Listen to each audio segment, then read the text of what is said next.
here's the demo that we started. You can see kind of in relationship to what we were talking about.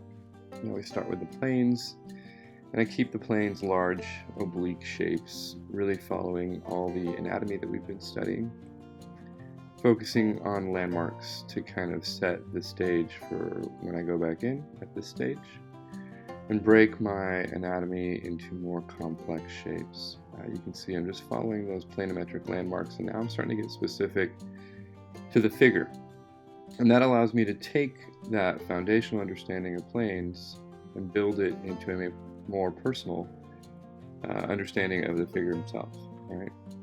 I laid in a quick value behind the model, and then I go in and I start to break the shadows apart and the lights apart into 3 different values.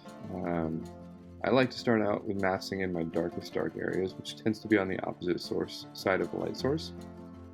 Once I do that, I'm going to go in and start building out those value masses and evening out those forms by laying in a midtone, and then kind of reserving some of my highlights. Because this is digital, I can kind of go back and forth a little bit more easily than I would traditionally, but the principles are basically the same. I think I would definitely keep my whites reserved and definitely push my blacks earlier on in the stage. Now, anytime I do a painting, you have to consider the background as well as the foreground, and you have to consider the whole thing. So I want to paint it all together.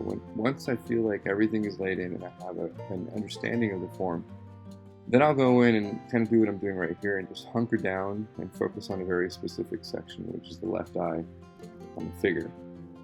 That allows me to kind of find a place where I know this is where I want to take it to in terms of the painting, and this is kind of the level of finish I want to try and achieve.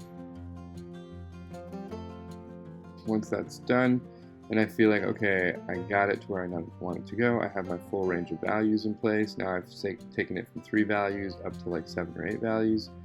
I'm going to go in and start working on my edges throughout the whole painting. I'm going to find my soft edges, start softening them up, find my hard edges, start hardening them. You'll see those hard edges around the eye socket, around the base of the nose, around the opposite eye socket, maybe like around the temple, just depends on the person. So here I am kind of massing in all those lights. This is when I start moving a little bit slower. The marks are a little bit tinier, and they're a little bit more organized, and I get really specific. His face was kind of falling into the background, so I needed to have some contrast. So it's important to kind of think about the background and the foreground as being relatively connected. And I don't want to waste too much time noodling everything as well. So I go between noodling, right, detailing out some of those details, and massing in larger areas and sections like I did on the forehead, the hair, and the beard. Before I finish his head, you're going to see me jump into the hand, because I really don't want to take a head to like complete finish and then have a floating hand in space. But I wanted to kind of see where it was going to be. Then I go in, and I'm going to start massing out the hands, and the first thing I do is place in those dark shapes, and then I find a really, really hard brush, and I start cutting out the planes in between the fingers and putting the lights into those tops of the fingers and the sides of the fingers. Really want to emphasize the structure of the top of the finger to make it feel like it's solid and bony, and the bottom of the finger to keep it soft. All right, and this is about where I ended. Hope that helps, guys.